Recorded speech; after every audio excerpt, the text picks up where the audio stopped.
بسم اللہ الرحمن الرحیم۔ سورہ رحمان کو ہم نے آج پڑھنا شروع کرنا ہے۔ یہ سورہ نمبر 55 ہے، 55۔ یہ سورہ پچھلی سورہ جو ہم نے پڑھی سورہ قمر، اس کی جوڑا سورہ ہے۔ یہ بات میں کئی مرتبہ بیان کر چکا کہ اللہ تعالیٰ نے قرآن مجید کے اس موجودہ ترتیب میں جو اس ترتیب سے بہت مختلف ہے کہ جس ترتیب میں قرآن نازل ہوا، اور یہ ترتیب واحد ترتیب ہے جو ایکسیپٹیبل ہے۔ مسلمانوں میں کوئی اور ترتیب ہے ہی نہیں، یہی قرآن ہے، اس کو ارینج کیا گیا۔ اس قرآن مجید کی ترتیب کی ارینجمنٹ میں جو حکمتیں مصلحتیں پیش نظر رہیں، ان میں ایک بڑی حکمت یہ ہے کہ اس ترتیب میں قرآن کی 114 صورتوں میں سے 108 صورتیں جوڑا جوڑا ہیں، یعنی یہ 54 جوڑے بنتے ہیں، 54 پیئرز۔ 6 ایکسیپشنز ہیں، آل فار گڈ ریزنز۔ تو یہ سورہ قمر اور سورہ رحمان بھی ایک جوڑا ہے۔ جوڑا ہونے کے کئی پہلو ہوتے ہیں۔ ان دونوں کا جوڑا ہونے کا ایک پہلو وہ ہے جس کو کہتے ہیں ترجیعی آیات۔ ترجیعی آیات، ہاں، اس میں ایک آخر میں عین ہے جو میرے گلے سے ٹھیک طرح سے نہیں نکل رہا، فار آبویس ریزنز۔ ترجیعی آیات کا مطلب ہے وہ آیات کے جو بار بار آتی ہیں۔ تو سورہ قمر میں وہ تھی وَلَقَدْ يَسَّرْنَا الْقُرْآنَ لِلذِّكْرِ فَهَلْ مِن مُدَّكِرٍ 4 مرتبہ آئی ہے، اور سورہ رحمان میں تو فَبِأَيِّ آلَاءِ رَبِّكُمَا تُكَذِّبَانِ بہت زیادہ مرتبہ آئی ہے۔ ان ترجیحی آیات کے آنے کا مطلب یہ ہوتا ہے کہ اللہ تعالیٰ کوئی ایسی حقیقت بیان کر رہا ہے کہ جو سننے والے سننے کے لیے، جاننے کے لیے تیاری نہیں ہے، تو بار بار ان کو مختلف دلائل دے کے یہ کہا جا رہا ہے اور کس چیز سے سمجھو گے تم؟ ہم نے تو اس قرآن کو بالکل موزوں کر دیا ہے، مناسب اپروپریٹ بنا دیا ہے کوئی یاد دہانی حاصل کرنے والا؟ تو اس سورہ مبارکہ میں بھی اسی طرح کا اسلوب ہے۔ اس میں اللہ تعالیٰ دونوں ہی باتیں کر رہے ہیں، جیسے کہ سورہ قمر میں کی کہ اللہ نے خبردار بھی کیا اور خوشخبری بھی سنائی، وہاں بھی اور یہاں بھی۔ صرف فرق یہ ہے کہ وہاں جو اللہ کا خبردار کرنا ہوا وہ تاریخی واقعات سے ہوا، اور یہاں اللہ تعالیٰ یا تو جو گرد و پیش کے عوامل ہیں، فینومنا آف دا نیچر ہیں، ان سے، یا پھر آخرت کی خبر سے خبردار کر رہے ہیں اور خوشخبری بھی سنا رہے ہیں۔ تو فرمایا اعوذ باللہ من الشیطان الرجیم، بسم اللہ الرحمن الرحیم۔ الرحمن علم القرآن، رحمان نے قرآن کی تعلیم دی۔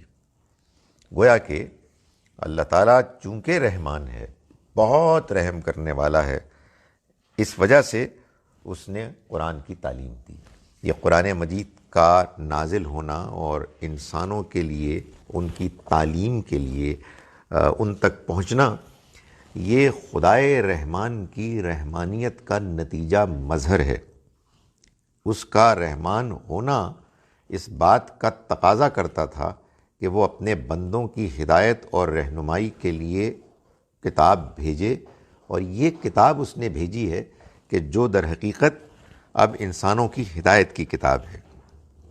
خلق الانسان علمہ البیان، اس نے انسان کو پیدا کیا ہے اور اسے بیان کی صلاحیت دی ہے، بولنے کی صلاحیت دی ہے۔ یعنی کہنے کا مقصد یہ ہے کہ رحمان نے انسان کو قرآن کی تعلیم دی، اس کی وجہ یہ بنی کہ اس نے انسان کو جیسے پیدا کیا، اس نے اس کو نطق کی، بولنے کی صلاحیت عطا فرمائی۔ بولنے کی صلاحیت محض بولنا نہیں ہے، ہم صرف چیخو پکار نہیں کرتے، وہ بھی کرتے ہیں کبھی کبھی، لیکن اکثر و بیشتر ہم سمجھ بوجھ کے بات کرتے ہیں، سوچتے سمجھتے ہیں۔ سو گویا کہ اللہ تعالیٰ یہ فرما رہے ہیں کہ چونکہ انسان کو اللہ نے جانور سے بلند تر بنایا، جانور تو صرف چیخ پکار کرتے ہیں، انسان بولتا ہے سمجھداری کے ساتھ۔ تبھی کہتے ہیں کہ انسان کو کہ اوپر جب غلبہ ہو جذبات کا تو پھر وہ انسانیت سے اپنے آپ کو دور کر لیتا ہے۔ ہمارا شرف یہ ہے کہ ہم جب بات کریں تو ہم بات سوچ سمجھ کے کریں، ہم جن باتوں پر گفتگو کریں ان کے بارے میں انالیسس کریں، ان کا تجزیہ کریں، ان کی ڈیپتھ میں جائیں، صحیح اور غلط میں فرق کریں اور ٹھیک بات تک پہنچیں۔ تو فرمایا کہ چونکہ انسان کو اللہ نے یہ صلاحیت دی، اس لیے اس نے ان کو قرآن کی تعلیم دی۔ یہ انسان کے اندر صحیح اور غلط میں فرق کرنے کی صلاحیت، یہ انسان کے اندر استدلال اور آرگومنٹس کو سمجھنا اور بیان کرنا، اس کو جب اللہ نے انسان کو دیا تو اس نے یہ چاہا کہ پھر ایک ایسا پیغام وہ ان کو دے کہ جس پیغام کے ذریعے سے وہ یہ سمجھیں کہ اللہ کی اسکیم کیا ہے، وہ کیا چاہتا ہے۔ اس لیے کہ اصل میں انسان عاقل ہے، اور عقل یہ سوال پوچھتی ہے، اس انسان کے اندر کی خلش الجھن کا جواب چاہتی ہے کہ یہ زندگی کیوں ہے ایسے، اس کا کیا مقصد ہے، اس کو بنانے والے نے کیوں بنایا ہے، اس میں یہ مسائل کیوں ہیں، آگے کیا ہونے والا ہے۔ تو خدائے رحمان جو بڑا مہربان ہے، اس کی رحمت کا یہ تقاضا ہوا۔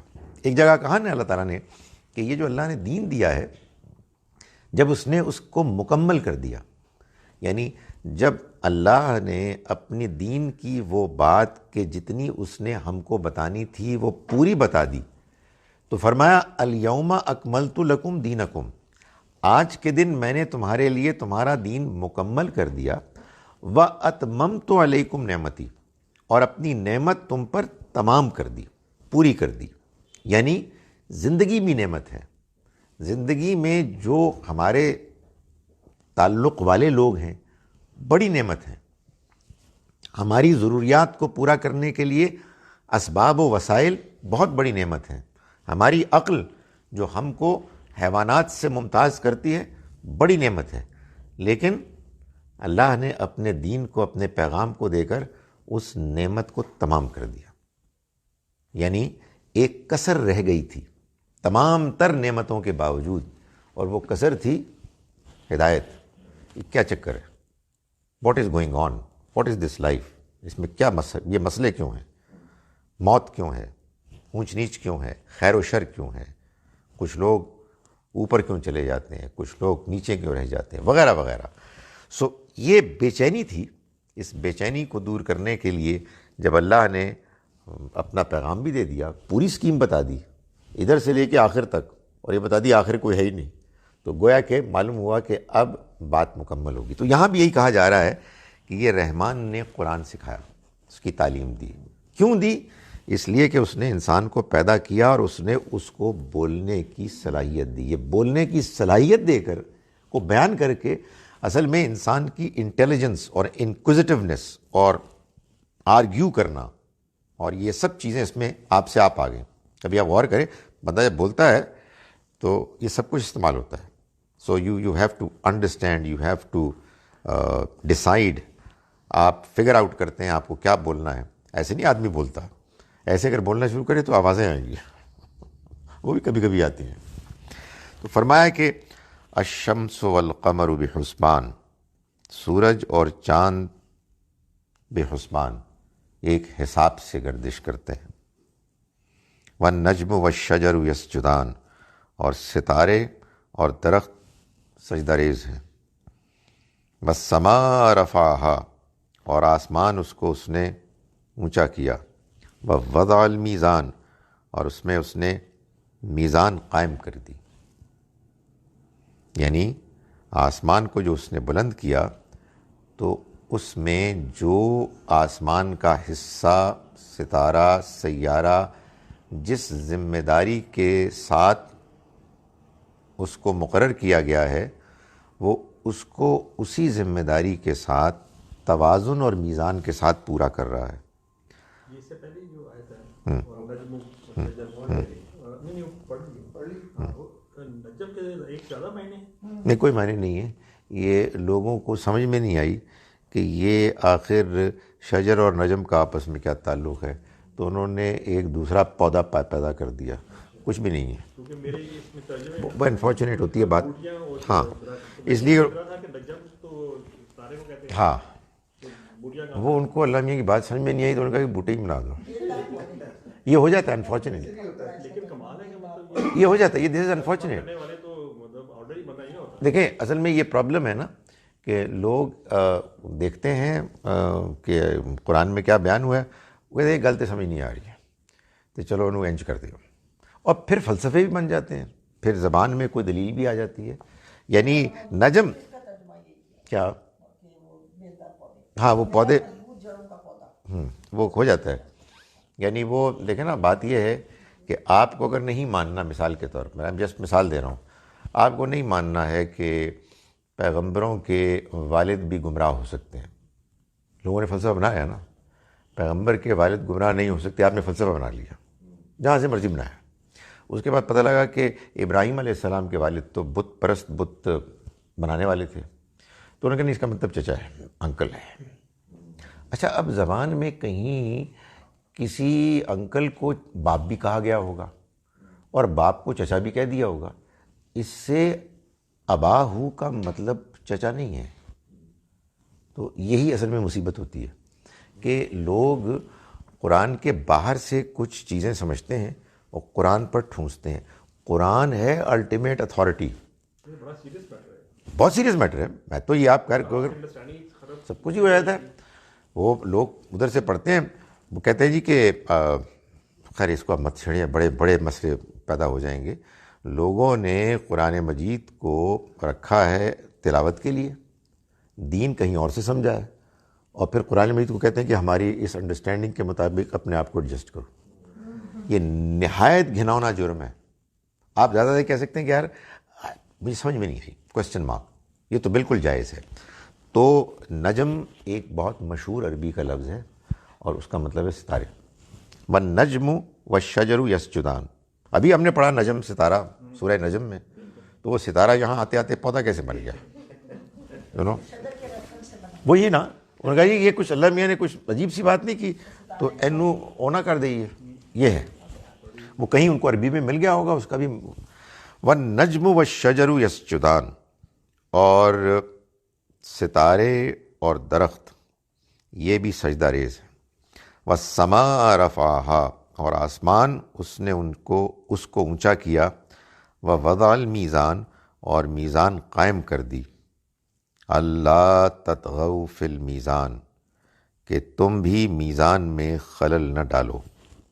یہ اصل میں اللہ تعالیٰ یہ بتا رہے ہیں کہ جس دنیا میں تم رہ رہے ہو نا، یہ دنیا اپنے اس نظام کے ساتھ اس لیے چل رہی ہے کہ جس کو جو رول دیا گیا ہے وہ اس میں ڈنڈی نہیں مارتا، اس کو پوری طرح سے میٹیکولسلی پورا کرتا ہے۔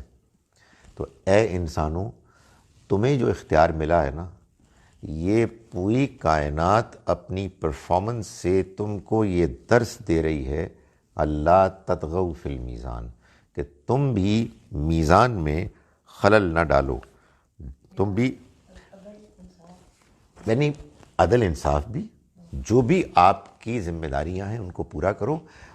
یہاں تو ظاہر ہے اس سے مراد وہی ہے ترازو جس میں تولتے ہو، مگر وہ تو ایک چیز ہے نا، اسی میں ساری اخلاقیات آ جاتی ہے کہ آپ کے تولنے کے اپنے لیے بانٹ اور ہیں، دوسروں کے لیے اور ہیں، تو اس میں خلل نہ ڈالو۔ یہ پوری کائنات تم کو اس کا درس دے رہی ہے۔ واقیم الوزن بالقسط، اور انصاف کے ساتھ سیدھی تولو، سیدھا تولو۔ ولا تخسر المیزان، اور وزن میں کمی نہ کرو۔ یعنی تم اس کائنات کو دیکھ رہے ہو کہ یہ چل رہی ہے ایک نظام کے ساتھ. آسمان کو اس نے بلند کیا تمہارے رہنے کے لیے، زمین کو اس نے ہموار کیا تمہاری ضرورت کے لیے. اس نے جو کچھ بنایا وہ سب اس کے آگے سجدہ ریز ہیں. سجدہ ریز ہیں یعنی اس کے حکم کے آگے جھکے ہوئے ہیں، اس کی بات مان رہے ہیں. اور ان سب میں ایک توازن ہے، یہ سب ایک دوسرے کے ساتھ ریلیٹ ہو رہے ہیں ایک قانون کے مطابق، جس قانون میں کوئی کمی بیشی نہیں ہوتی، کوئی عنصر، کوئی کارندہ، کوئی آبجیکٹ اپنے رول سے انحراف نہیں کرتا. یہ کائنات چنانچہ اے انسان تمہیں بھی یہ سبق دے رہی ہے کہ اللہ تطغوا فی المیزان، کہ تم بھی اپنے دائرہ اختیار میں میزان میں خلل مت ڈالو. والارض وضعها للانام، اور زمین اس نے اسے بچھا دیا انام، مخلوقات کے لیے. آسمان کو تو اس نے بلند کیا، زمین کو اس نے بچھا دیا. ایک پورا گھر ہے جو اس نے ہمیں دیا ہے، بلند چھت ہے، محفوظ. ایسا نہیں ہے کہ وہاں سے چیزیں ٹپک کے آپ کے سر پہ آگے پڑ رہی ہیں. پڑتی بھی ہے تو بارش ہوتی ہے جس کی آپ کو ضرورت ہوتی ہے. اور زمین ہے کہ جو لیول ہے، یعنی ایسی کھردری نہیں ہے کہ آپ کہیں جی کہ چلیں کہاں. والنخل ذات الاکمام، اور اس نے پھل پیدا کیے، پھل بنائے جو فیہا فاکہۃ، اس میں پھل ہیں. والنخل ذات الاکمام، اور کھجور جو غلافوں میں لپٹے ہوئے ہیں. یعنی تمہیں کھانے کے لیے اگر اس نے چیزیں پیدا کی پھلوں کی صورت میں مثال کے طور پر، تو اس میں بھی نہ صرف یہ کہ تمہارے خوراک کی ضرورت پوری کی، بلکہ تمہارے ٹیسٹ کی ضرورت کا بھی خیال رکھا، اور تمہارے اندر جو ایک ایستھیٹک سینس ہے اس کا بھی لحاظ رکھا گیا. یہ ان کے اوپر غلاف چڑھے ہوئے ہوتے ہیں، یعنی ایسے ہی نہیں کہ کروڈ انداز میں تمہیں پھینک دیے جاتے ہیں تمہارے سامنے. تو فرمایا کہ والنخل ذات الاکمام والحب ذو العصف والریحان، اور بھوسی والے غلے اور خوشبو والے پھول بھی. یعنی وہ غلہ ہے جس میں تمہارے لیے اناج بھی ہے، تمہارے چوپایوں کے لیے بھی بندوبست ہے، اور نہ جانے کیا کیا مصلحتیں ہیں. اور اس کے علاوہ کیا ہے، غلے اور پھول ایسے ہیں جن میں خوشبو ہوتی ہے. بھائی کیا ضرورت تھی اس کی؟ بندے کو بھوک لگی ہے، اس کے منہ میں کچھ پڑ جاتا، وہ منہ اپنا پورا کر لیتا، پیٹرول پڑ جاتا، گاڑی پھر چل پڑتی. اس نے ہمیں ذوق دیا، اس نے ہمیں سونگھنے کی صلاحیت دی، ہماری زبان میں اس نے ٹیسٹ رکھا، اور طرح طرح کے ٹیسٹ والے اس نے میوے، پھل، غلے، اناج پیدا کیے، خوشبودار پیدا کیے. فَبِأَيِّ آلَاءِ رَبِّكُمَا تُكَذِّبَانِ. یہ جو ہے نا اعلیٰ لفظ، یہ عربی زبان میں ہمارے ہاں تو مشہور ہو گیا نعمتوں کے لیے. نعمتیں، اس کا ترجمہ سورہ رحمان کی ہر آیت کے بعد کرنا ناممکن ہے. ہمارے یہاں اگر لوگوں نے کیا ہے تو انہوں نے ناممکن کو ممکن بنایا ہے. ادھر جہنم کا ذکر ہے اور کہہ رہے کہ کن کن نعمتوں کو جھٹلاؤ گے. وہ کیڑی نعمت اتنے سڑ رہے ایسی سر، تو یہ نعمت کیسے ہو سکتی ہے؟ تو عربی زبان میں یہ جو لفظ ہے اعلیٰ، جو ایلا کی جمع ہے، اس کو اگر دیکھا جائے، یعنی اس کی جو مختلف استعمالات ہیں، تو ان میں معلوم ہوتا ہے کہ کئی چیزیں ہیں. اس میں نشانیاں بھی ہیں، اس میں کرشمے بھی ہیں، اس میں نعمتیں بھی ہیں، عجیب عجائب بھی ہیں. یہ سب معنی ہیں. تو جس معنی کو میں لے رہا ہوں اس ترجمے میں، وہ اس کو ایک ہی لفظ میں باندھنے کی کوشش کی گئی ہے، اور وہ ہے کہ تم اپنے رب کی کن کن شانوں کو جھٹلاؤ گے. اور بھی کوئی لفظ ہو سکتا ہے، لیکن شان سب چیزوں کو کور کر لیتا ہے، نعمت کو بھی، عجیب بہت غیر معمولی چیز کی کو بھی، وغیرہ وغیرہ. تو تم اپنے رب کی کن کن شانوں کو جھٹلاؤ گے.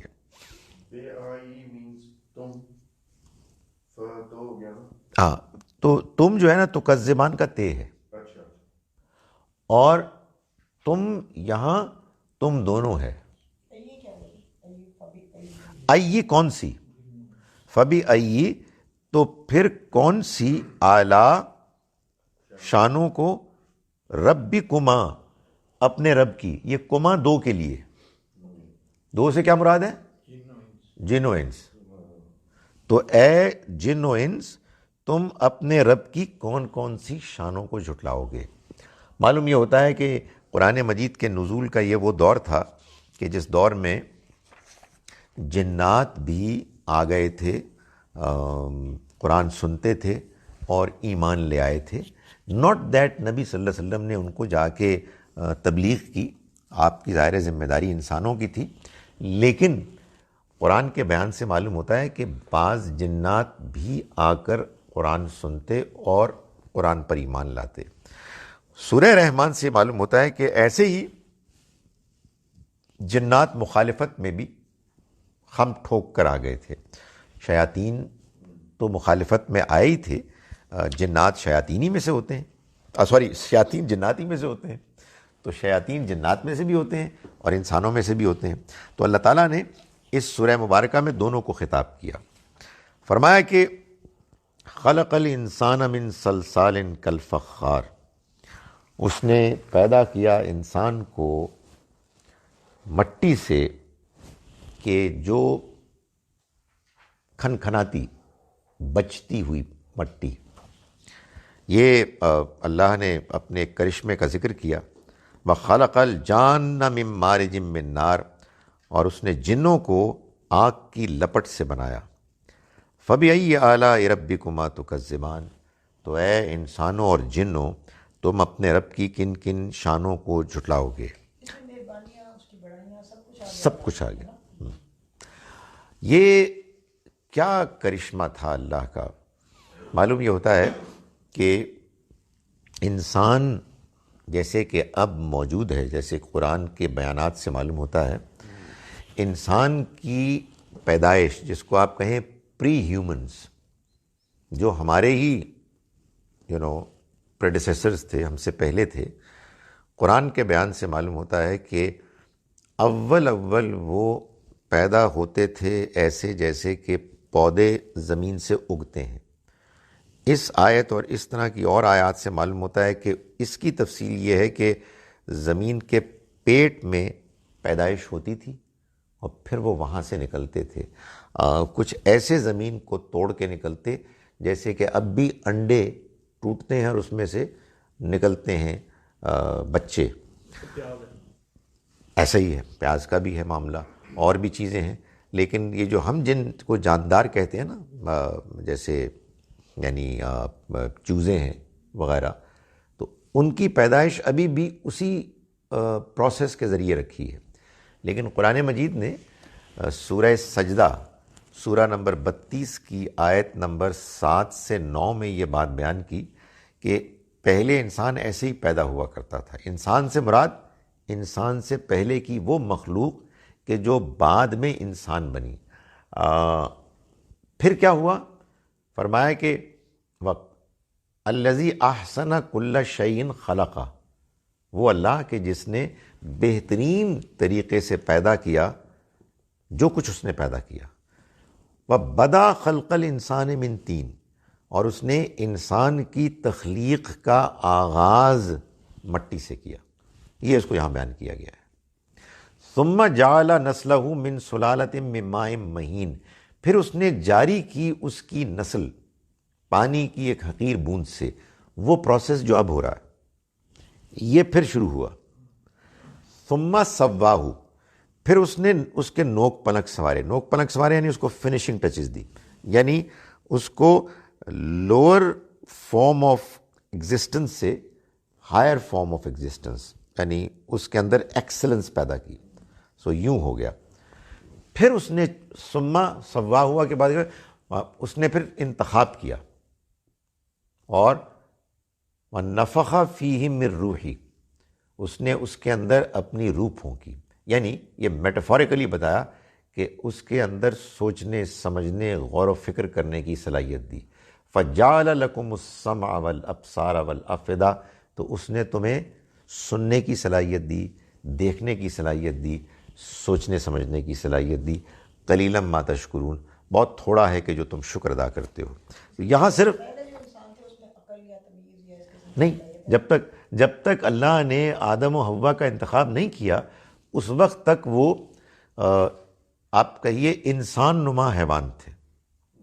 پھر اس کے بعد یہ ہو تو لمیٹڈ انٹیلیجنس ہوگی جیسے جانوروں بھی ایسے ہی. تو یہاں اس کی طرف اشارہ کیا کہ بھائی آپ جو دنیا میں آئے ہیں، آپ کے آنے کا عمل کوئی اتفاقی حادثہ نہیں ہوا کہ آپ سمجھیں کہ بس کس چیز کا شکر ادا کریں، ایسی بھی کون سی خاص بات ہے. واقعی اگر یہ سب کچھ محض بگ بینگ اور ایوولوشن سے ہوا ہے اور سب کچھ اتفاقی تکا ہے تو خاص ضرورت نہیں یار، لیٹس بی سیلفش، جو کرنا کرو.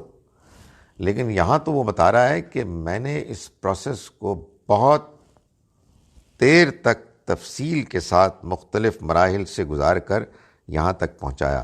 تو اس کے آغاز کا ذکر کیا کہ اس نے پیدا کیا انسان کو کھنکھناتی ہوئی بچتی ہوئی مٹی سے، اور اس نے پیدا کیا جنوں کو آگ کی لپٹ سے. یہ کیا معاملہ ہوا ہم نہیں بتا سکتے، مگر بہرحال وہ ہمیں انفارم کر رہا ہے.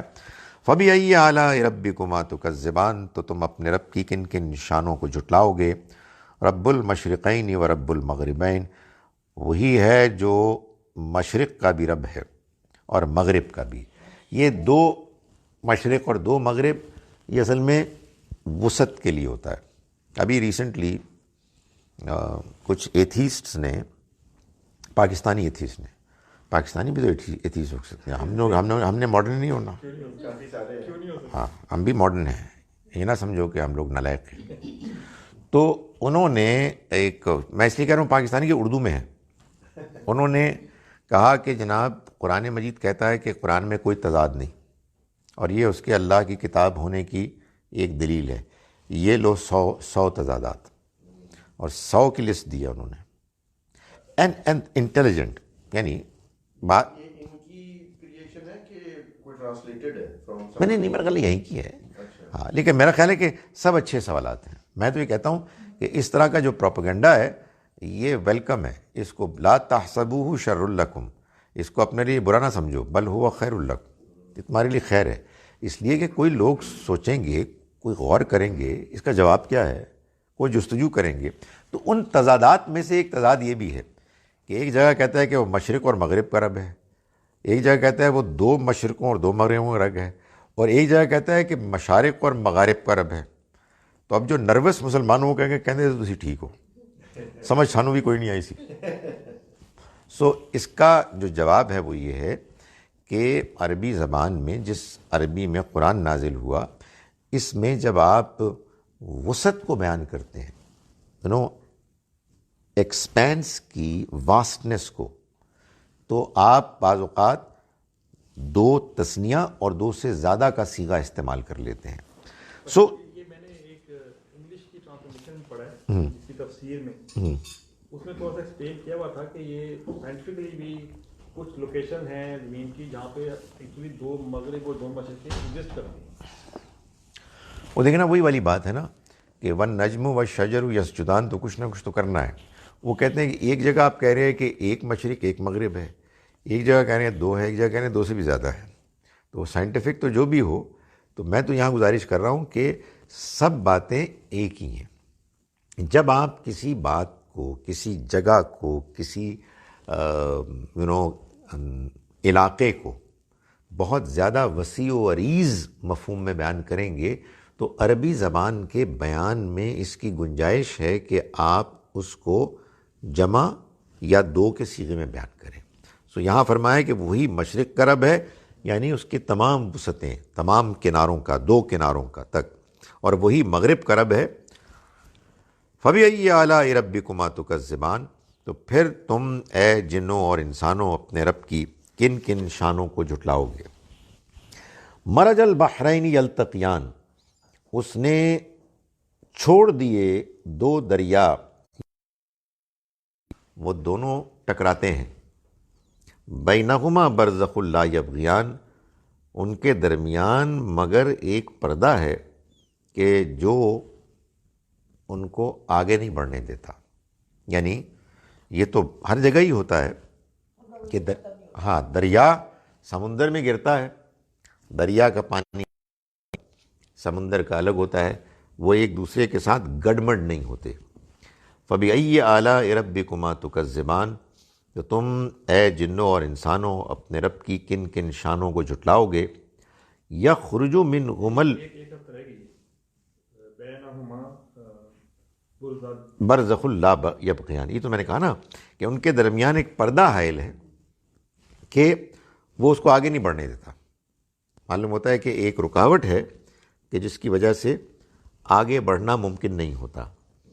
یخرج منہما اللؤلؤ والمرجان، دونوں میں سے نکلتے ہیں موتی اور مونگے.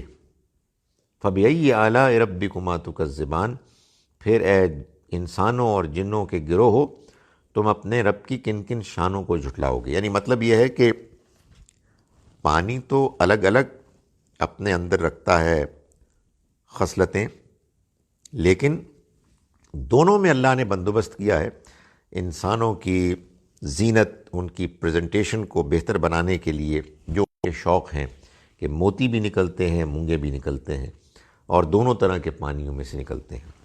یہ بھی ویسے ایک بڑی انٹرسٹنگ بات ہے اسی طرح کی جو ابھی ہم ڈسکس کر رہے تھے کہ اس میں عربی زبان میں جو ہما ہے، من ہما، یہ دو کے لیے آتا ہے.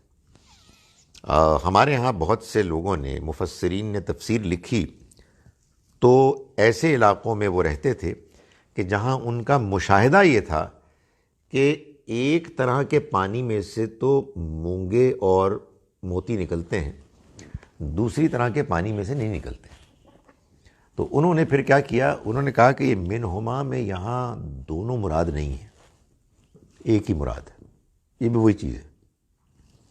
تو ہمارے ہاں کے جو جدید دور کے مفسر ہیں مولانا امین احسن اصلاحی، وہ جب یہ تفسیر لکھ رہے تھے تو ظاہر ہے کہ جو تفسیر لکھتے ہیں ذرا یعنی ایکیڈیمک لیول پر، تو وہ دوسری تفاسیر کو بھی جو کم سے کم اہم تفاسیر ہیں ان کو پڑھ لیتے ہیں کہ بھئی اس میں اس کے بارے میں کیا لکھا ہے. تو انہوں نے جب پڑھا تو انہوں نے محسوس کیا کہ یہاں تو یہ لکھا ہے کہ ایک میں سے نکلتے ہیں، اور کہتے ہیں کہ میں قرآن مجید میں یہ دیکھ رہا ہوں کہ دونوں میں سے نکلتے ہیں. قرآن کا بیان بالکل واضح ہے، اس پہ کوئی کمپرومائز نہیں ہو سکتی.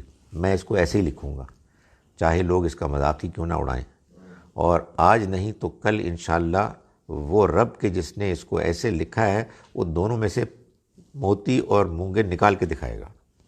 تو ان کو خیر وہ ایک دیہات میں لکھ رہے تھے تو ان کو بتایا گیا کہ نہیں وہ نکلتے ہیں، آپ فکر نہ کریں، ایسے ہی ہوتا ہے.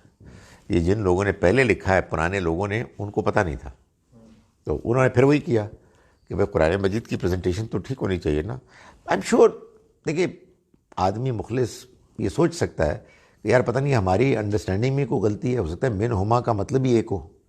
سو یہ ہو جاتا ہے. وَلَهُ الْجَوَارِ الْمُنشَآتُ فِي الْبَحْرِ كَالْأَعْلَامِ، اور اسی کے ہیں وہ جہاز کے جو سمندر میں پہاڑوں کی طرح اٹھے ہوئے ہیں. یعنی یہ پانی کے جہاز کے جو تم نے بنائے ہیں اور تم ان کو سمندر میں چلاتے ہو، سمندر کا جو ہیبت ناک پانی، طوفانی پانی بھی اس کے لیے ایسے ویلکمنگ سڑکیں بنا دیتا ہے کہ اس میں تمہارے سفر کے لیے، تمہارے سامان کے لیے جو تجارت کا ہوتا ہے بندوبست ہو جاتا ہے. اس کا آئیڈیا، اس کے لیے ٹیلنٹ، ریسورسز، پانی میں وہ قانون، واٹ ایور سرفیس ٹینشن یا جو بھی آپ کہیں، یہ سب خدا تعالیٰ کا. تو اس نے آپ کے بنائے ہوئے جہاز کو کہا یہ میرا ہے. وَلَهُ الْجَوَارِ الْمُنشَآتُ فِي الْبَحْرِ كَالْأَعْلَامِ، یہ جہاز اسی کے ہیں جو سمندر میں پہاڑوں کی طرح اوپر اونچے اٹھے ہوئے ہیں. تو ظاہر ہے کہ جو چیز انسان بناتا ہے وہ انسان نہیں بناتا، وہ بھی اللہ کا بنایا ہوا ہے. اللہ نے انسان کو عقل صلاحیت دی، اللہ نے وہ قوانین بنائے کہ جن قوانین کے ہونے کی وجہ سے وہ ایجادات ممکن ہوئیں، ورنہ اگر پانی میں صلاحیت ہی نہ ہوتی کہ اشیاء اس پر فلوٹ کرے تو کیا بناتے آپ؟ تو آج کی بھی جتنی ٹیکنالوجیکل پروگریس ہے وہ سب کی سب اللہ کی ہے۔ ہوائی جہاز ہیں تو اللہ اڑا رہا ہے، نہ اس کا قانون ہوتا نہ جہاز اڑتے، نہ وہ زمین کے پیٹ میں تیل ڈالتا تو کہاں سے ہوتے؟ تو اس نے تیل بہت پہلے ڈال دیا تھا، ابھی پتہ نہیں کیا کچھ ڈالا ہوا ہے اس نے۔ سو یہ سب اس کے ہیں۔ فَبِأَيِّ آلَاءِ رَبِّكُمَا تُكَذِّبَانِ، تو پھر تم اے جنوں اور انسانوں اپنے رب کی کن کن شانوں کو جھٹلاؤ گے؟ کُلُّ مَنْ عَلَيْهَا فان، جو کچھ زمین پر ہے یہ سب فنا ہونے والا ہے۔ یعنی یہ جو تمہیں نعمتیں یہاں ملی ہیں اس میں پڑھ کے کہیں تم غافل نہ ہو جاؤ، دھوکے میں نہ آ جاؤ، یہ وقتی طور پر تمہیں یہاں رہنے کے لیے دی گئی ہیں۔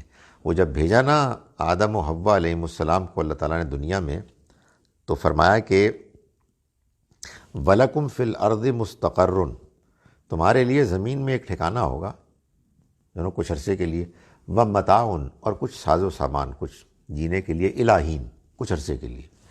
تو انسان ایسا بیوقوف ہے کہ وہ جو کچھ عرصے کے لیے ساز و سامان ملا ہے وہ کہتا ہے کہ یہ سب کچھ ہے، پرماننٹ ہے، اس کے علاوہ کچھ اور ہے ہی نہیں، کچھ بھی نہیں ہے۔ لوگ اب بڑے ذہین سمجھدار ہو گئے، وہ کہتے ہیں زندگی بس یہی ہے۔ اور میں آپ کو یہ بتا رہا ہوں کہ اتنا زیادہ اب انٹرنیٹ پہ اس طرح کی باتیں آ رہی ہیں، آئی ایم ناٹ الارمڈ۔ وجہ کیا ہے؟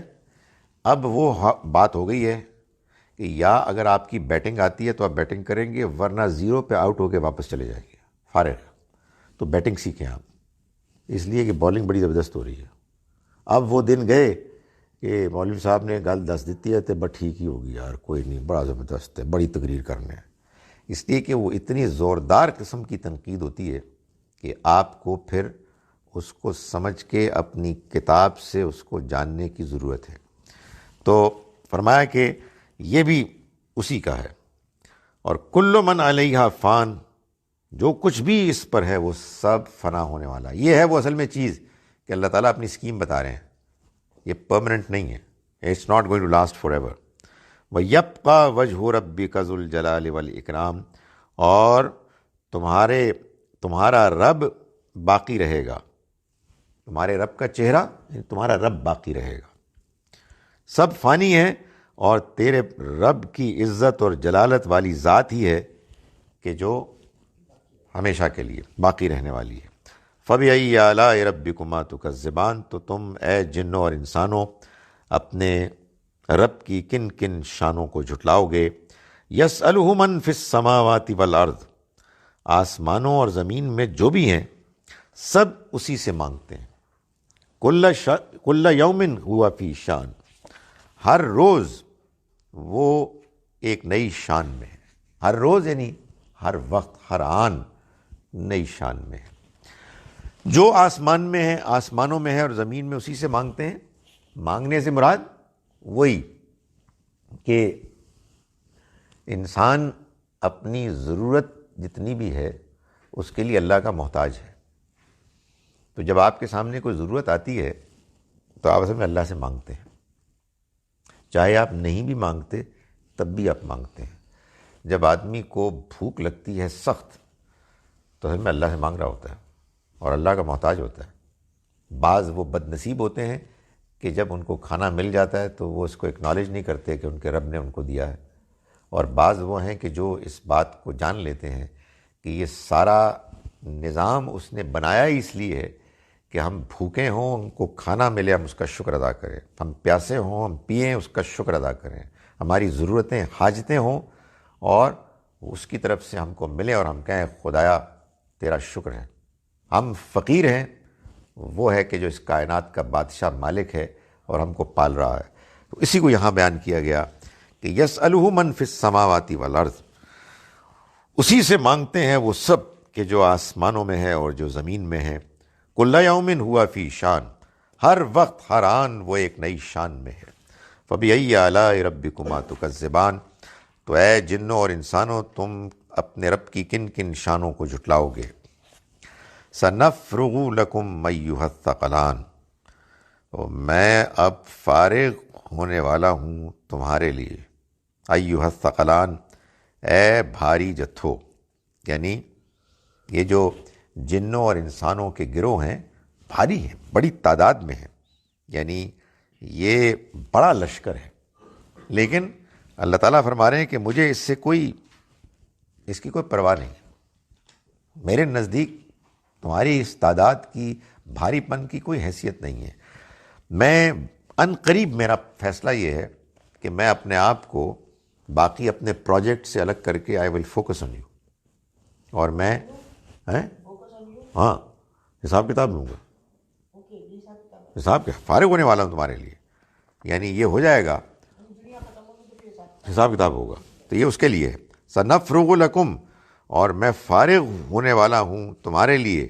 ایھا الثقلان، اے جتھو، بھاری جتھوں والو دونوں، یہی ہے نا وہ جس سے کہ ثقلین ہے، ساقی، ثقلین، مشتاق، مشی، یہی ثقلین ہے، ثقلین، سو جی ثقل، کشش سے ثقل وہی ہے بھاری، سو وہ اس کا وہ تسنیہ اور اس کا ہے جر کا وہ صیغہ ہے، یہ رفع کا صیغہ ہے ثقلان، ایھا الثقلان، سو فبأي آلاء ربكما تكذبان، تو تم اپنے رب کی کن کن شانوں کو جھٹلاؤ گے، یا معشر الجن والانس، اے انسانوں اور جنوں کے گروہوں، ان استطعتم، اگر تمہارے پاس استطاعت ہے، ان تنفذوا من اقطار السماوات والارض، کہ تم آسمانوں اور زمین کی سرحدوں سے نکل کر بھاگ جاؤ،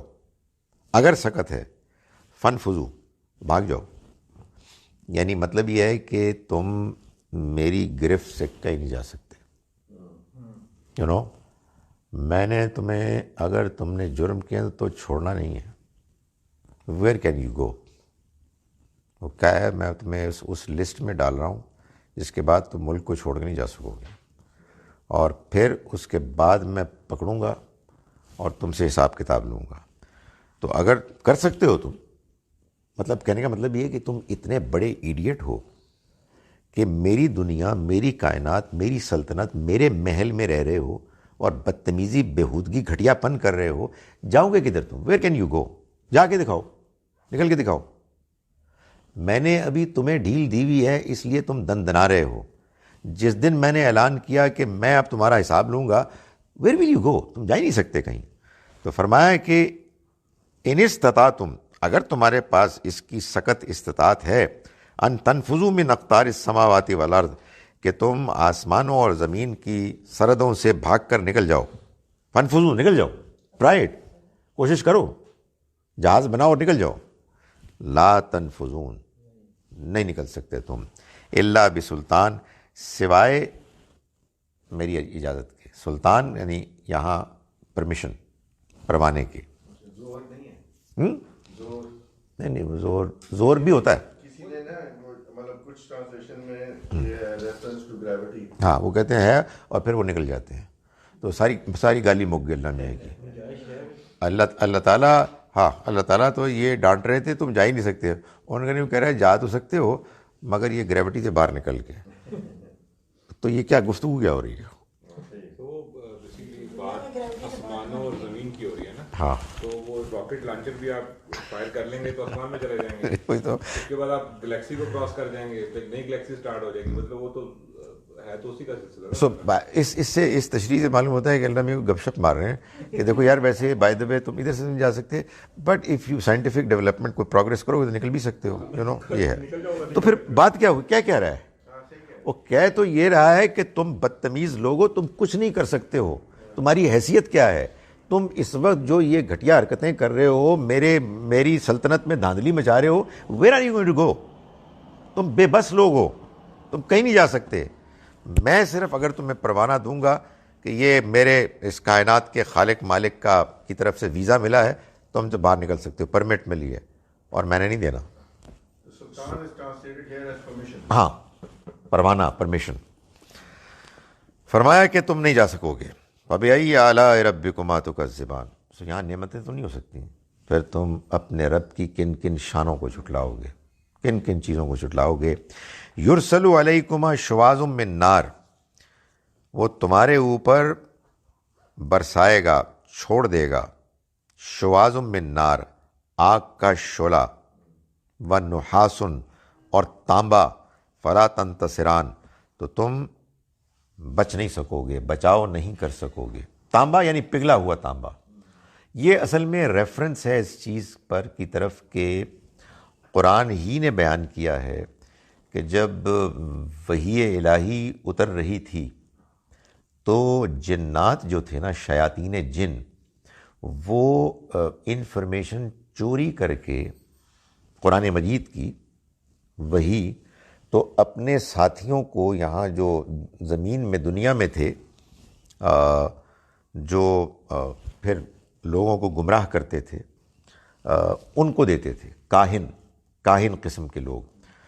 تو اللہ تعالیٰ نے اس موقع پر یہ بندوبست کیا، سورہ جن میں اس کو بیان کیا گیا ہے کہ اگر کوئی جن جو آرڈینریلی جایا کرتے تھے، اصل میں یہ جو لوگ پریڈکشنز کرتے ہیں تو قرآن سے معلوم ہوتا ہے کہ جنات جا کے بعض اوقات کچھ انفارمیشن لیک آؤٹ کر دیتے.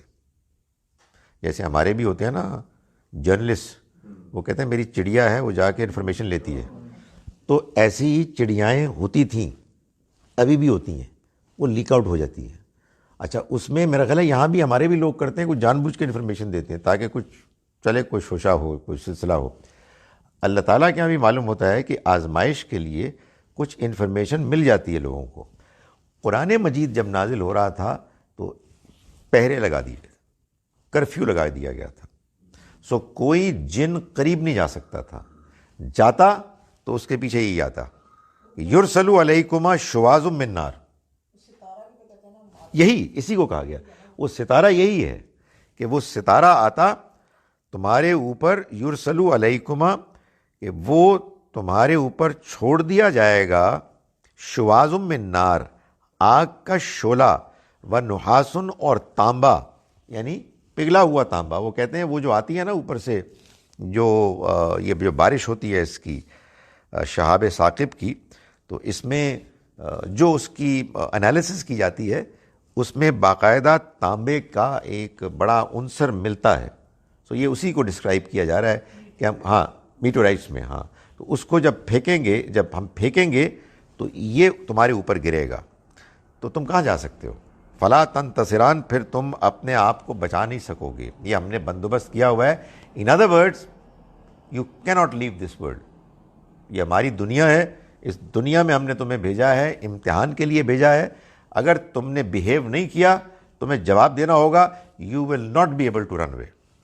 فبأي آلاء ربكما تكذبان، پھر تم اپنے رب کی کون کون سی شانوں کو جھٹلاؤ گے. جی، قیامت والے دن ہوگا، لیکن ابھی بھی یہ کہا جا رہا ہے کہ ابھی بھی اگر تم یہ کرو گے تو تم کر کے جاؤ گے کہاں سے؟ خاص طور پر اللہ کے رسولوں کے زمانے میں تو جو قوم مخاطب ہوتی ہے اس کے اوپر دنیا ہی میں عذاب آ جاتا ہے. تو اللہ تعالیٰ وہی بات کر رہے ہیں اصل میں جو بات کہیں اور یوں کرتے ہیں کہ ما انتم بمعجزین فی الارض ولا فی السماء، تم ہم سے بھاگ کے نہیں جا سکتے، نہ زمین میں کہیں نہ آسمان میں کہیں. یہ اسی کی تفصیل ہے. تم کہیں نہیں جا سکتے، تم میری دنیا میں رہتے ہو. میں جہاں تم جانے کی کوشش کرو گے میں پھڑ کے واپس لے آؤں گا اور تمہاری گچی دبا دوں گا. اس لیے کہ تم کو میں نے یہاں ایک امتحان کے لیے بھیجا ہے اور اس امتحان سے کسی کو مفر نہیں ہے. تو زیادہ اکڑ میں مت آؤ اور اللہ کے بندے بن کے رہو. چلیں جی، میں ان آیات کا ترجمہ ایک مرتبہ پھر کر رہا ہوں. آج ہم سورہ رحمان، ہم نے یہ آخری آیت جو کی ہے 36 سورہ رحمان کا مطالعہ آج ہم نے شروع کیا. بسم اللہ الرحمن الرحیم. الرحمن علم القرآن، رحمان نے قرآن کی تعلیم دی. خلق الانسان علمہ البیان، اس لیے کہ اس نے انسان کو پیدا کیا اور اسے بیان کرنے کی صلاحیت عنایت فرمائی. الشمس والقمر بحسبان، سورج اور چاند ایک حساب سے گردش کر رہے ہیں. یعنی مطلب یہ ہے کہ یہ انکار کرنے والے لوگ ہیں کہ جو نشانیاں مانگ رہے ہیں تو غور کریں، سورج اور چاند ایک حساب سے گردش میں ہیں.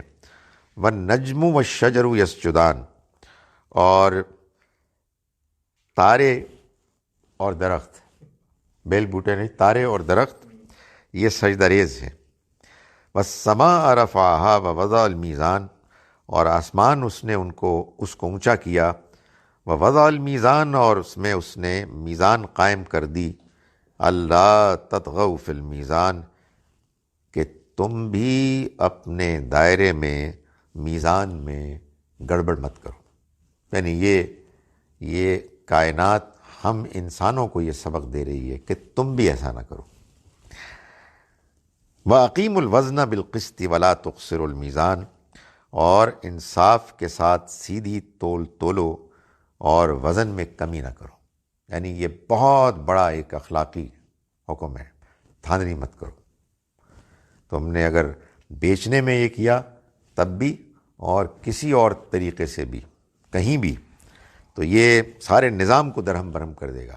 یعنی اللہ تعالیٰ یہ کہہ رہے ہیں کہ سمجھانے کے لیے کہ امیجن کرو کہ اسی طرح کی میزان کی دھاندلی ستاروں میں سے باز کرنے لگیں، نظام ختم ہو جائے. تو دنیا میں تم کر رہے ہو تو یہاں بھی خاتمہ ہو جائے گا. اللہ تعالیٰ جو ہو گیا ہے، اللہ تعالیٰ روک لیتا ہے، بندے سروائیو کرتے ہیں، لیکن حقیقت یہ ہے کہ یہ ہو جاتا ہے. وَالْأَرْضَ وَضَعَهَا لِلْأَنَامِ، اور زمین اس نے بچھا دیا اس کو مخلوقات کے لیے. فیہا فاکہۃ والنخل ذات الاکمام، اس میں پھل ہیں اور کھجور ہیں غلافوں میں لپٹے ہوئے.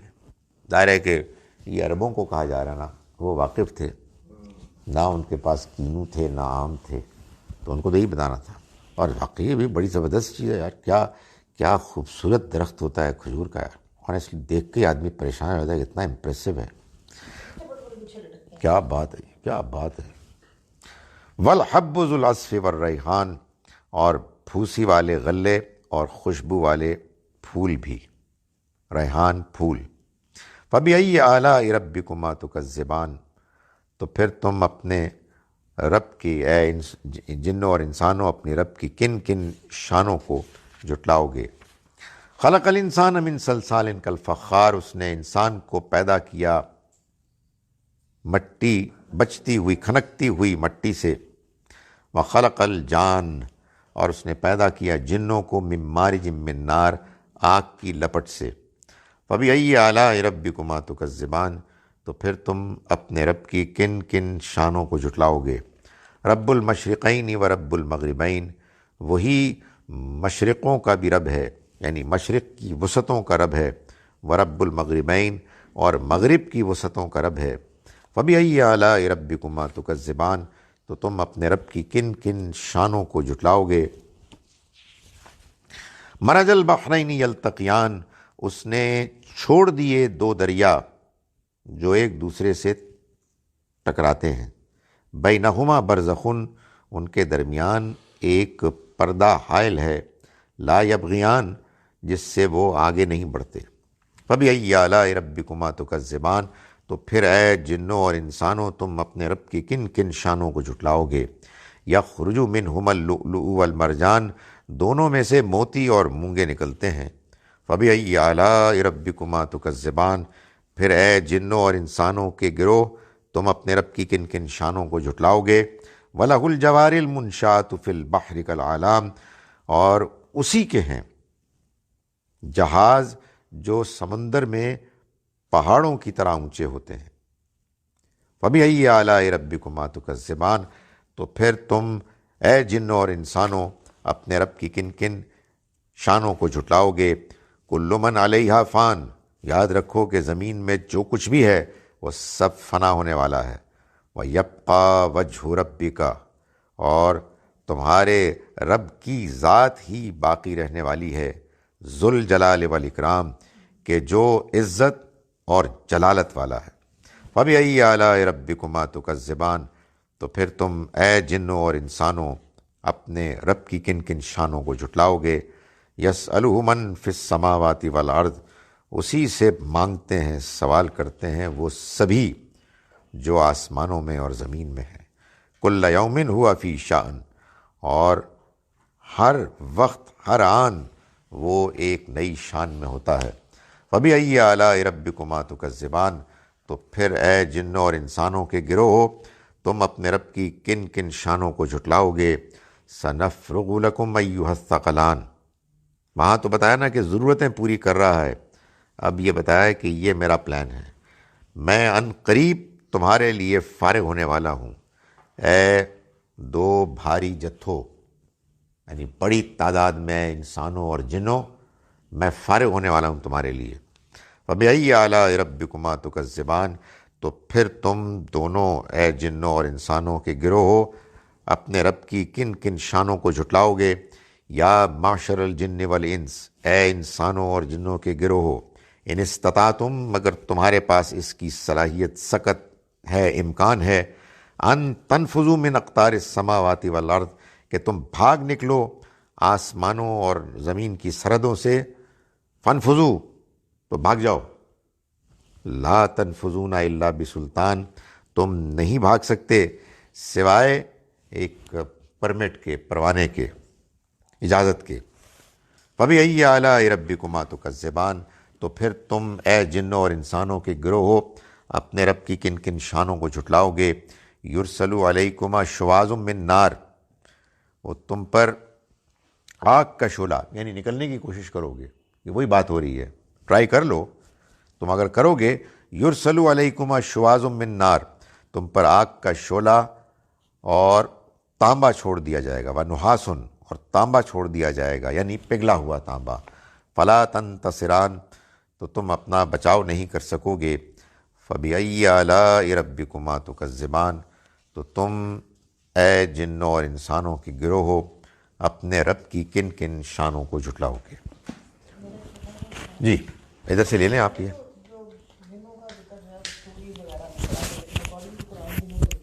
یہ جی جنوں کی کوئی حیت بھی ہے. جنوں کا ذکر ہم نے قصوں میں سنا تھا. دیکھیں، جن انویزیبل ہیں، وہ ہمیں نظر نہیں آتے. اگر کبھی آتے ہیں تو پھر جس کو جو نظر آ گیا اس کو نظر آ گیا. وہ عام طور پر معلوم یہی ہوتا ہے کہ ان کے اندر یہ صلاحیت ہے کہ وہ ہمارے ذہن میں آ کر ایسی پکچرز، ایسے امیجز بنائیں کہ جو امیجز انسانوں کے بھی ہو سکتے ہیں، کسی چیز کے بھی ہو سکتے ہیں. بعض اوقات وہ لوگوں کے خواب میں آتے ہیں اور خواب میں آ کے وہ لوگوں کو یہ امپریشن دیتے ہیں کہ کوئی اللہ میاں کی طرف سے کوئی پیغام آیا. کیونکہ دنیا میں بہت سے بدھو قسم کے نیک لوگ بھی موجود ہیں جن کو کچھ اللہ میاں سے باتیں کرنی ہوتی ہیں اور وہ باتیں کر لیتے ہیں، اور وہ باتیں اصل میں کیسے کرتے ہیں، وہ جنات آتے ہیں اور آپ جو آپ کی ایکسپیکٹیشن ہے اس کے مطابق آ جائیں گے. عام طور پر وہ نظر تو نہیں آتے، وہ ٹرانسفارم کر سکتے ہیں.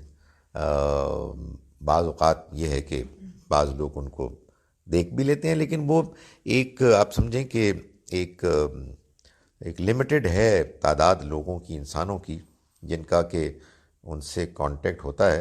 It has not been encouraged, اس کو یعنی کوئی نہیں ہونا چاہیے، اس کا شوق نہیں ہونا چاہیے. مجھے معلوم ہے بعض لوگ جنہوں نے کہ اس میں دلچسپی ظاہر کی تو ان کو وہ پچھتائے اس پر. It's not something that is desirable. مگر یہ بات اپنی جگہ پر بالکل طے ہے کہ اللہ تعالیٰ نے جیسے ہم انسانوں کو بنایا ہے ویسے ہی ایک اور مخلوق کو بنایا ہے کہ جو آگ کی لپٹ، شعلے کی لپٹ سے پیدا ہوئے ہیں. یہی تو اصل میں اس کو غلط فہمی تھی ابلیس کو، جو جن تھا، کہ اس کا یہ خیال تھا، اینڈ ناٹ انٹائرلی رانگ، اس نے اس کو ایگزیجریٹ کیا کہ ہم مٹی سے پیدا ہوئے ہیں، وہ آگ سے پیدا ہوئے ہیں، اور دونوں کی اگر سبسٹنس کو دیکھیں آف اوریجن تو وہ ہم سے سپیریئر ہے. ہم لوور لیول ہیں، مٹی ہیں، وہ ہائر لیول ہے، وہ آگ ہے، اس سے ہائر لیول ہے لائٹ، وہ فرشتوں کا ہے. مگر اللہ تعالیٰ نے کہا کہ اس سے کیا فرق پڑتا ہے، کوئی مٹی سے بنا ہے یا آگ سے بنا ہے، اللہ کا حکم ہے، اللہ کے حکم کے آگے جھکو. تو یہ ہے جنات. جنات سے ریلیونس میں جی یہ صحیح ہے کہ مطلب جس طرح بعض لوگ کلیم کرتے ہیں نا، جو اپنے آپ کو بہت عالم کہتے ہیں، جی وہ فلانے کے قبضے میں جن ہے، کیا یہ کر لیتے ہیں؟ دیکھیں، انسانوں کے پاس جن ہیں، یہ تو قرآن مجید نے یہ بتایا کہ سلیمان علیہ السلام کی تو خدمت میں جن تھے. اس کے علاوہ جو بھی انفارمیشن ہے وہ ہمارا تجربہ ہے، لوگوں کا کلیم ہے. بعض اوقات وہ کلیم ٹھیک لگتا ہے، لیکن اس سے امپریس ہونے کی کوئی ضرورت نہیں. اس کا کوئی تعلق نیکی سے نہیں ہے، یعنی وہ کسی کے پاس بھی ہو سکتے ہیں، اور اس کا کوئی تعلق کسی ریلیجن سے بھی نہیں ہے، کسی کے اپنے موقف میں سچے ہونے سے بھی نہیں ہے. اصل میں ہمارے ہاں ایک انفارچونیٹ ایک انڈرسٹینڈنگ، کئی باتیں ہیں قرآن سمجھا ہی نہیں گیا نا، تو لوگوں کا خیال یہ ہے کہ پیغمبر آتے ہیں تو ان کے پیغمبر ہونے کا ثبوت کیا ہوتا ہے؟ معجزہ. کوئی لٹھیا سانپ بن گئی، بغل میں ہاتھ ڈالا وہ سفید نکل آیا. تو ان کا خیال یہ ہے کہ جو بندہ بھی کوئی ما فوق الفطرت، کوئی عجیب و غریب محیر العقول، عقل کو دنگ کر دینے والی کوئی کرے گا سپر نیچرل، تو وہ اس بات کا ثبوت ہوگا کہ وہ اللہ میاں کی طرف سے آیا. نہیں، ایسی کوئی بات ہی نہیں ہے. اور اس کا بہترین جو اس کا ڈسکرپشن ہے وہ قرآن ہے. لوگوں نے مطالبہ کر کر کے تنگ کر دیا کہ کوئی نشانی دکھائیں، تو اللہ تعالیٰ نے فرمایا کہ میں نے نہیں دکھانی، کر لو جو کرنا ہے. قرآن مجید کو پڑھو اور سمجھو اور مانو. حالانکہ نشانی دکھا چکا تھا. ہم نے پچھلی سورہ میں پڑھا ہے بھائی، چاند 14ویں کا 2 ٹکڑے ہو گیا، ایک ادھر سے نکلا ایک ادھر سے نکلا اور واپس چلا گیا. لیکن اللہ تعالیٰ نے یہ نہیں کہا کہ دیر فور یہ میرے پیغمبر ہے، بلکہ یہ کہا دیر فور قیامت قریب آ گئی. آپ دیکھیں کیا کمال ہے. یہ بہت بڑی بات ہوتی ہے. ایک بندہ ہے کہ جس کے پاس ہے ہی کچھ نہیں اور وہ شو نہیں مار رہا، کیا شو مارے؟ اس کے پاس ہے ہی کچھ نہیں. ایک بندے کے پاس ہے اور وہ نہیں کرتا، خاموش ہے. یہ بات ہے، یہ عظمت ہے. سو قرآن مجید نے بالکل اس کو پیش نہیں کیا. سو اس طرح کی کوئی چیز. سوال کا جواب یہ ہے کہ یہ بات کہ جنات لوگوں کے پاس ہوتے ہیں، مسلمانوں میں سے بھی، کرسچنز میں سے بھی، جیوز میں سے بھی، ہندوؤں میں سے بھی، وغیرہ وغیرہ. یہ ایک کامن ایک ایکسپیرینس ہے، اور اس میں معلوم ہوتا ہے کہ بہت سارے فیکٹرز ہیں. تو اس سے بالکل امپریس نہیں ہونا چاہیے، ایک ریالٹی ہے. جی ایک کر کے آپ پیچھے دے دیں، پھر اس کے بعد آپ کی باری. نہیں، ابھی ایک کر کے پھر دوسرا سوال بھی لے لیں گے. یہ کافی ہیوی سیشن ہوگا، سوالات جنات کے اوپر.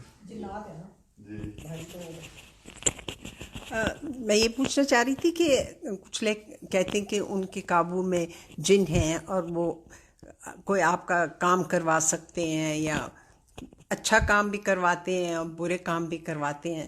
تو اس میں کتنی سچائی ہے؟ دیکھیں جی، اس کا جواب جب میں دوں گا تو اس پر بھی ایک سوال پیدا ہوتا ہے. پہلے میں اس کا جواب دے دوں، اور وہ سوال ہی پیدا ہوتا ہے کہ تانوں کس طرح پتہ ہے، آپ کو کیسے معلوم ہے؟ تو اس کا پہلے میں جواب دے دوں. مجھے اس طرح سے معلوم ہے کہ میں نے ایک پروفیشن اختیار کیا. آپ نے یونیورسٹی جوائن کی، آپ ICI میں چلے گئے، آپ نے جنرل الیکٹرک میں چلے گئے، آپ نے کوئی فائنینس میں کر دیا. تو میں نے مولوی ہونا اپنے لیے انتخاب کیا، رائٹ. اب ہر پروفیشن کی اپنی کچھ لوازمات ہیں. جب میں مولوی بنا تو لوگوں نے مجھ سے سوال پوچھنے شروع کر دیا. اب مجھے کچھ تو کرنا تھا نا. جو سوالات میرے پاس آئے تو میں یہ بار بار لوگوں کو کہتا ہوں کہ اگر میرے پاس آن این ایوریج 100 کویسچنز آئے تو ان میں سے 40 کویسچنز طلاق پہ ہوتے ہیں، طلاق، اور 40 سوال جن، جادو، نظر اس پہ ہوتے ہیں. یہ آپ کے معاشرے کی ریالٹی ہے. باقی 20 سوال بیچارے کوئی نماز پہ، کوئی اس پہ نا، مسلینیس. تو اس لیے میری پرابلم تھی کہ آتا جاتا مجھے کچھ بھی نہیں تھا. I had no idea.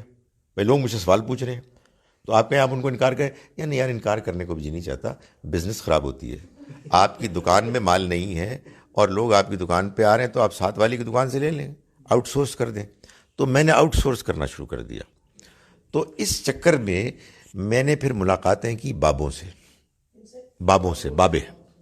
بابے ایسی اصطلاح ہے, یعنی وہ سارے ہی ینگ لوگ ہیں لیکن بہرحال تو اس سے مجھے معلوم ہوا کہ واقعی لوگوں کے پاس جن ہیں, اور ظاہر ہے کہ اگر میں ایسے لوگوں سے رابطہ کرتا کہ جن کے پاس جن ہے اور اس کو غلط استعمال کر رہے ہیں تو پھر میری بزنس بھی جاتی.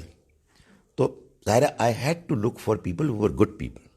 سو ایسے لوگ ہوتے ہیں, اور وہ جو کہ اچھے لوگ ہوتے ہیں اس لیے وہ اپنی آئیڈینٹی ڈسکلوز کرنے کے لیے بھی عام طور پر تیار نہیں ہوتے. تو وہ اپنے اس صلاحیت کو بیچتے نہیں ہیں بلکہ وہ لوگوں کی خدمت کرتے ہیں. کیوں؟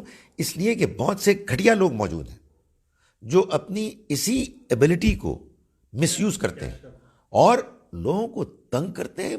آپ اندازہ نہیں کر سکتے اتنا یہ گندا فیلڈ ہے, اتنا گندا فیلڈ ہے کہ اس میں لوگوں کی زندگیاں برباد کرنے, میاں بیوی کے درمیان تعلقات خراب کرنے, اور نہ جانے بہت پیسے لیتے ہیں. میں ایک کسی کو میں جانتا ہوں, ان کو میں نے کہا کہ بھائی وہ میرے کسی بابے سے میں پوچھ لیتا ہوں. آپ انہوں نے کہا جی کہ وہ آپ نے بتایا میں تو لاکھوں خرچ کر دیا. میں نے کہا سبحان اللہ, کمال کیا آپ نے. یعنی Y would you spend money. اچھا ان کا ایک کمال اور ہوتا ہے, یہ آپ کا کام کرتے ہیں بڑی آپ کے سے ہمدردی کرتے ہوئے, جینونلی کام کرتے تھے. آپ کو کوئی پرابلم ہوتی ہے نا, آپ کی اس پرابلم کو وہ حل کر دیتے ہیں, اور حل کرنے کے بعد آپ متاثر ہو جاتے ہیں اور ایک پرابلم حل کر کے اور 2 پرابلمس چھوڑ دیتے ہیں. اب آپ کس کے پاس جائیں گے؟ انہی کے پاس جائیں گے, اس لیے کہ انہوں نے اپنے ایکسپرٹ ہونے کو تو ثابت کر دیا. سو یہ بڑی خطرناک فیلڈ ہے. نیکسٹ کوشچن آپ کا ہے. میں سمجھا کہ آپ نے نماز پڑھنی شروع کر دی ہے بیکاز وہ رکوع کی حالت میں تھی. ہاں میں پھر بعد میں سمجھ گیا. پرانے زمانے کے گاڑیوں کے میکینک ایسے کیا کرتے تھے. جی السلام علیکم. نہیں میں بس پوچھنا چاہ رہی تھی کہ جن بھی ان کے مختلف پھر مذاہب ہوتے ہیں, یہ بھی کرسچنز بھی ہیں, مسلمز بھی ہیں, جوز بھی ہیں. Do they have a choice?